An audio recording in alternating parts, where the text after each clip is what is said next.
సంతానలేమితో బాధపడుతున్న వారికి 49 వారు అందిస్తున్న అద్భుతమైన ఆఫర్. వివరాలకు సంప్రదించండి.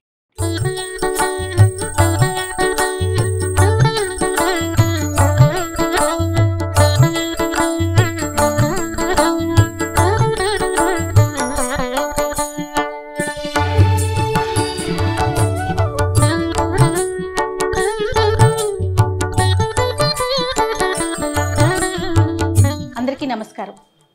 శ్రావణ మాసానికి సంబంధించి స్పెషల్ ఎపిసోడ్స్ చేస్తున్నాం కదండి, నేను రమగారు. మరి ఈరోజు రమగారు బెల్లం పెట్టారు, గిన్నె పెట్టారు. సో ఏదో స్వీట్ ఐటమ్ చేస్తున్నారు.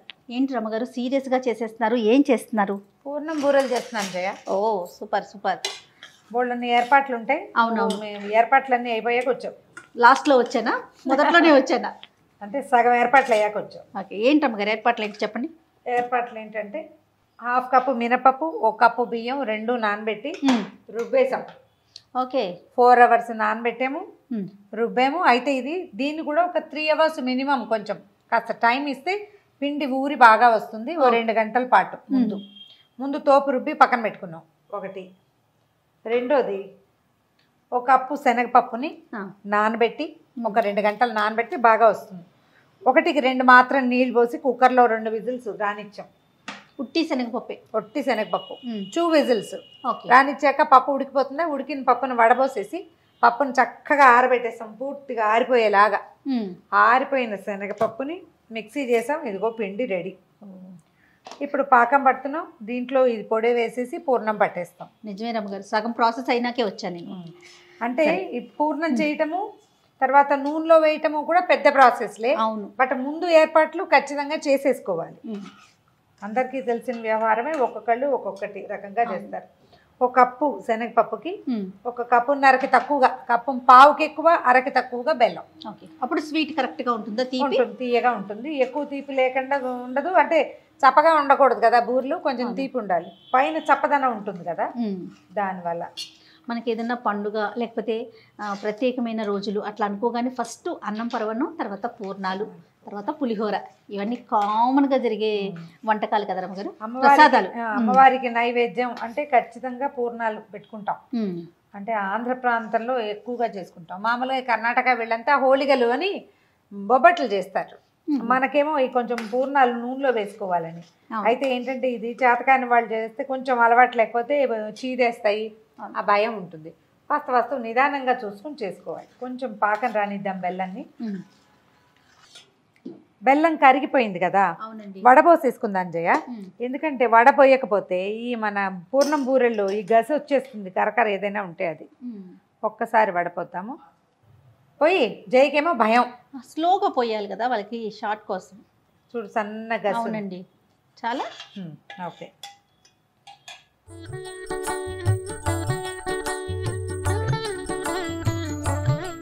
వడపోసుకున్నాం కదా రమగారు.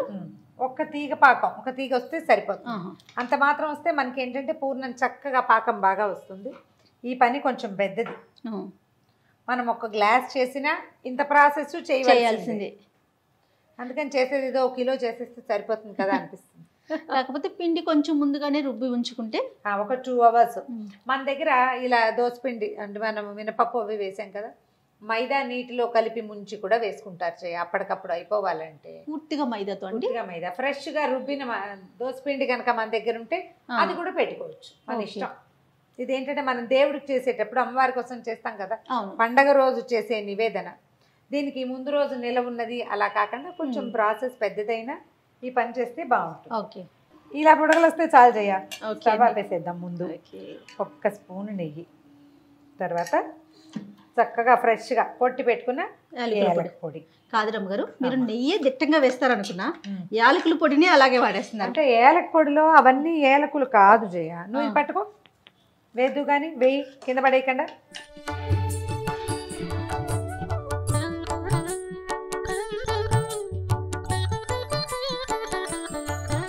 ఏలక పొడిలో పంచదార వేసి కొట్టుకుంటాం. అందుకని నీకు ఆ పదార్థం ఎక్కువగా తోస్తుంది, కానీ అదంత ఎక్కువ ఏం కాదు. నేను కిచెన్లో మీరు వాడే ఐటమ్స్లో చూస్తాను, నెయ్యి ధారాళంగా వాడేస్తారనుకోండి, యాలకుల పొడి, ఇంగు ఒకటి, దారాలు అంటే దారాలు, మామూలు దారాలు కాదు. అంటే ఇప్పుడు మనం కొనుక్కునే ఇంగువల్లో ఏమంత ఇది ఉంటుంది. అసలు స్మెల్లే ఉండట్లేదు రమ్మగారు. చేత కాస్త వేసినా పర్వాలేదు. మనం ఇప్పుడు మామూలుగా ఏం చేసేవాళ్ళంటే ఇది వరకు జయ శనగపప్పుని ఉడికిచ్చి దాన్ని మెత్తగా కుమ్మేసి దాంట్లో బెల్లం వేసి ఉడకబెట్టేవాళ్ళం. ఇప్పుడు చాలా కాలంగా అక్కయ్య వాళ్ళు ఇదే పందాలు చేస్తున్నారనమాట. మా ఇంట్లో ఇదే పద్ధతి. ఇంకా ఇది చీదేస్తుంది, పాకం సరిగా రాలేదు, మళ్ళీ వెచ్చబెట్టాలి, చల్లారి పెట్టాలి, ఈ గోల ఏం లేదు. చక్కగా కొలతలతో వేస్తే సరిపోతుంది, కరెక్ట్గా వస్తుంది. మనం ఆ బెల్లం పాకం కనుక సరిగ్గా రాణిస్తే దీన్ని కొంచెం చేతి కొద్ది ఒక్క అర స్పూన్ ఇంకా కొంచెం. నువ్వు కళ్ళు మూసుకోవా ప్లీజ్? కళ్ళు మూసుకుంటే ఒక స్పూన్ వేసేస్తారా? వేసేస్తాను, లేకపోతే పావు స్పూనే వేస్తాను. నువ్వు చూస్తే దీన్ని నున్నగా చేద్దాం. ఎక్కడ ముద్దలు డ్రైగా ఉండనివ్వకుండా కలిపేసుకోవటం. కొంచెం చల్లారనిచ్చి మనకు కావాల్సిన సైజులో చూడు చేపట్టేస్తుందా? పర్వాలేదు, నేను చూపిస్తున్నాను అంతే. మనం నెయ్యి వేసాం కదా, చక్కగా వచ్చేస్తుంది. మనం ఏ సైజులో పూరలు చేసుకోదలుచుకున్నామో ఆ సైజులో తీసేసుకోవటం. ఇందులో పప్పులు లేకుండా మాత్రం గ్రైండ్ చేసుకుంటే సరిపోతుంది. పప్పు పేలుతుందని ఒక భయం ఉంటుంది, హోల్ గ్రెయిన్ పూర్తిగా గింజ ఉంటే కనుక. సరేనా? ఓకే. తోపు చూడు, మన అవసరాన్ని బట్టి కొంచెం పలచన చేసుకోవచ్చు. కావాలి ఇడ్లీ దోశ పిండి కన్నా కొంచెం గట్టిగా కదండి, ఒక్క నలుకంతా. అయితే ఇది కొంచెం నిలవ పడితే బాగుంటుంది. నా అలవాటు ఏంటంటే నేను ఒక చిటికెడు పసుపు వేస్తాను. ఎందుకు రమ్మగారు? కలర్ వస్తుంది, రంగు బాగుంటుందని ఒకటి. తర్వాత ఇటీవల కాలంలో మా ఇంట్లో వంట చేసిన ఒక వంట ఆవిడ ఐడియా చెప్పారు. ఒక హాఫ్ స్పూన్ పంచదార వేయండి, అప్పుడు మనం తోపు వేస్తాం కదా లోపల కొంచెం రంగు బాగా వస్తుంది, పై తోపు చప్పగా లేకుండా ఉంటుందని చెప్పారు. ఆవిడ వేస్తే నచ్చింది నాకు. ఒకే ఒక స్పూన్ పంచదార వేస్తా. చూద్దాం ఈరోజు. రంగు మారుతుంది లైట్గా, అంటే షుగర్ వల్ల ఏమవుతుంటే డార్క్గా వస్తాయి అన్నమాట, తెల్లగా లేకుండా. ఈరోజు ఈ లోపు నేను చేసానండి, ఉండలు చేసేసి చకచక.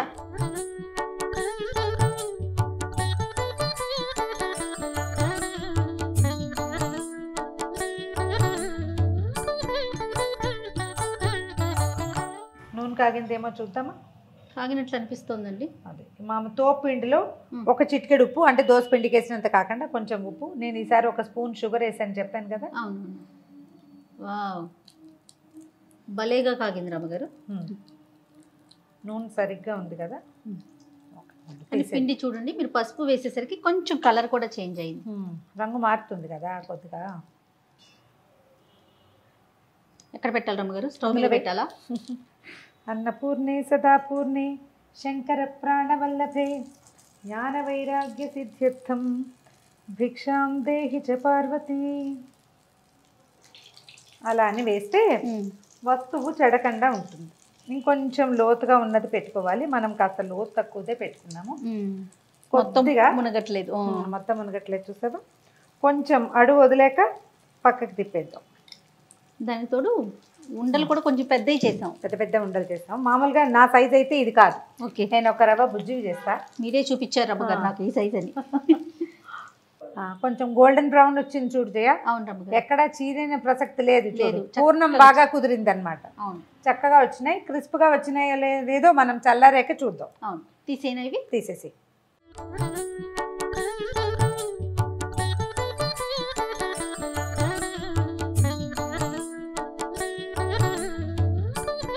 ఉండలు కొంచెం చిన్నవి చేశాను. అవును రమ్మగారు, ఇప్పుడు ఈజీగా ఉంటుంది చూడు.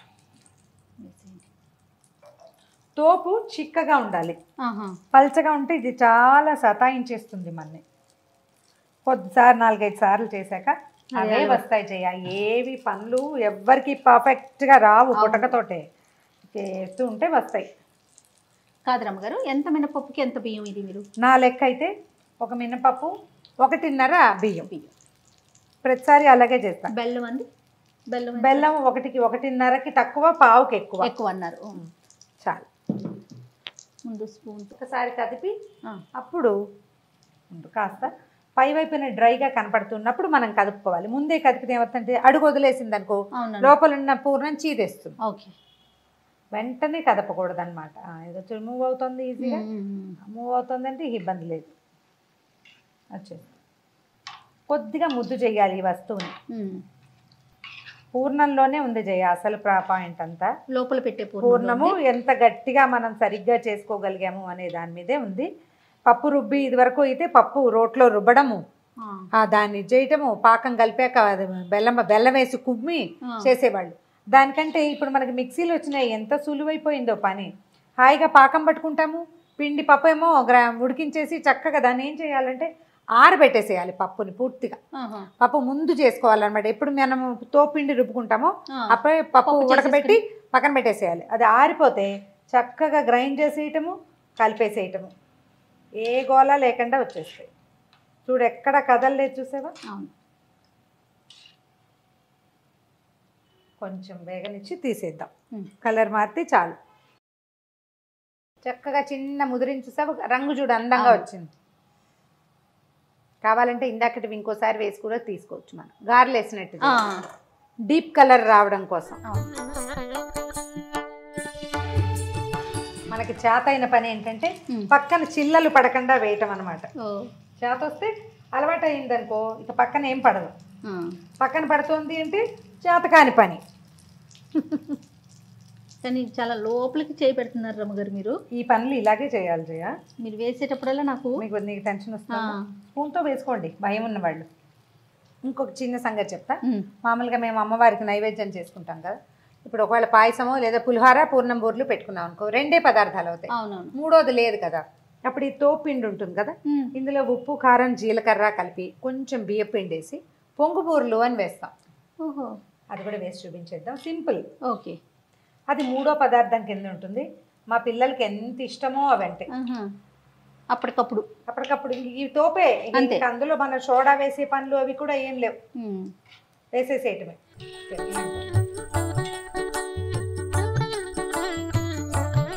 పొంగు బూరలు అన్నాం కదా, ఈ తోపు పిండి ఉందా, దాంట్లో మొదట మనం కొంచెమే ఉప్పు వేసాం. ఇప్పుడు పిండికి సరిపడా ఉప్పు, తర్వాత కొంచెం కారం, అల్లం పచ్చిమిర్చి కూడా వేసుకోవచ్చు జయ సమయం ఉంటే, కొద్దిగా జీలకర్ర. ఇప్పుడు దీనికి ఒక 2 స్పూన్లు కనీసం బియ్యం పిండి, ఇంకో స్పూన్ కూడా వేయచ్చు, కరకరలాడుతూ వస్తాయి అన్నమాట.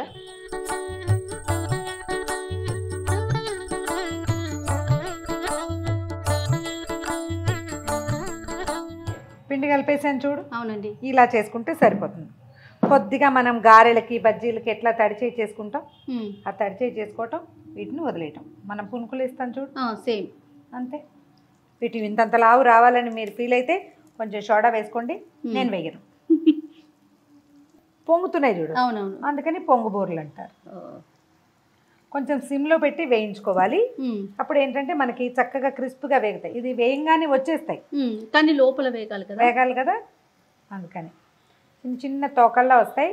చూడ్డానికి మంచి క్యూట్గా ఉంటాయి, బుడగల్లాగా.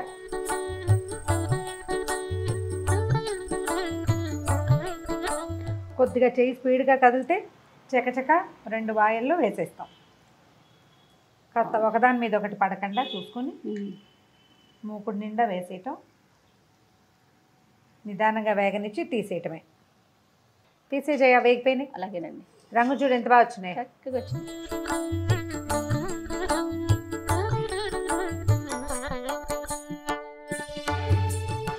ఓ కరకరలాడుతున్నాయండి. గల్లు అంటాయి కదా మువ్వల్లాగా. అవును, చేసి చూపించండి పిల్లలకి ఒకసారి. ఈ తోపు ఉంటే దీన్ని వేస్ట్ చేయకుండా, మామూలుగా మనం దోసపిండితో వేసుకుంటాం కదా, ఇది నైవేద్యంగా కూడా పెట్టుకోవచ్చు. 3వ నైవేద్యంగా లేదా 5వ నైవేద్యంగా, అందుకని ఇది చేస్తానన్నమాట. మా ఇంట్లో చేయరు జయ, మా అత్తవారి ఇంట్లో చేస్తారు. అమ్మ వాళ్ళ ఇంట్లో పద్ధతి కాదు, అందుకని ఇది నేను అలవర్చుకున్నాను అనమాట. మీరు పెడతారా రమ్మగారు నైవేద్యంగా? పెడతాను.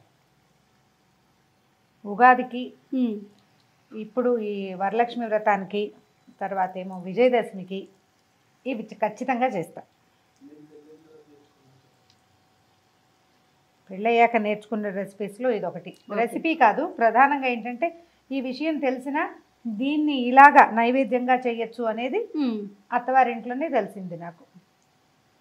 డాక్టర్ గారి మామగారు మాతో ఉంటుండేవారు అప్పుడప్పుడు. ఆవిడ అంటే నాయనమ్మండి ఇలా చేయాలని చెప్పేవారు. చాలా స్వీట్ పర్సనాలిటీ, చాలా మంచి ఆవిడ, బాగుండేవారు. ఏదైనా నేర్పించడం చేత కావాలి జయ. అవునవును. నాకు ఏదైనా కొంచెం నేర్పించడం వచ్చిందంటే ఆవిడ వల్ల. అంతేనా రమ్మగారు? ఆవిడ కూడా ఇలా కొట్టినట్టు చెప్పేవారు రమ్మగారు మీకులాగా స్మూత్గా? నాకులాగా స్మూత్గా కాదు, ఆవిడ చాలా స్మూత్గా చెప్పడం వల్లే నాకు వచ్చింది. ఓ, మీరు బేసిక్గా టీచర్ అవ్వడం వల్ల? నేను బేసిక్ టీచింగ్ వల్ల నేను కొంచెం హార్ష్గా మాట్లాడతా. లేదు రమ్మగారు, చాలా స్మూత్ మీరు.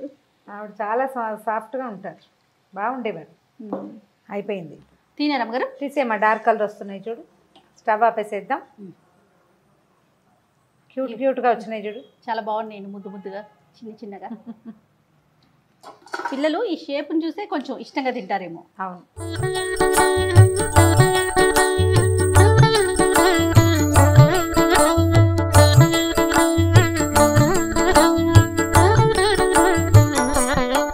ఇదిగో వరలక్ష్మి వ్రతానికి పూర్ణాలు, పొంగు బూరెలు రెండు రెడీ అయిపోయినాయి చక్కగా ఒకేసారి. చక్కగా తీసుకెళ్ళటం, నివేదన చేసుకోవటమే. దీనికి సాయం మనం పులిహోర చేసుకోవచ్చు. పులిహోర, పూర్ణాలు. మూడో పదార్థం కింద నేను చూపించిన సింపుల్ రెసిపీ పొంగుబూరెలు. 3 చేసుకుని నివేదన చేసుకోండి. అమ్మవారి అనుగ్రహానికి, కృపా కటాక్షాలకి పాత్రలు కండి. తప్పకుండా రమ్మగారు. థ్యాంక్ యూ సో మచ్ రమ్మగారు. ఇంకొక నైవేద్యంతో మళ్ళీ కలుద్దాం. తప్పకుండా చేయండి.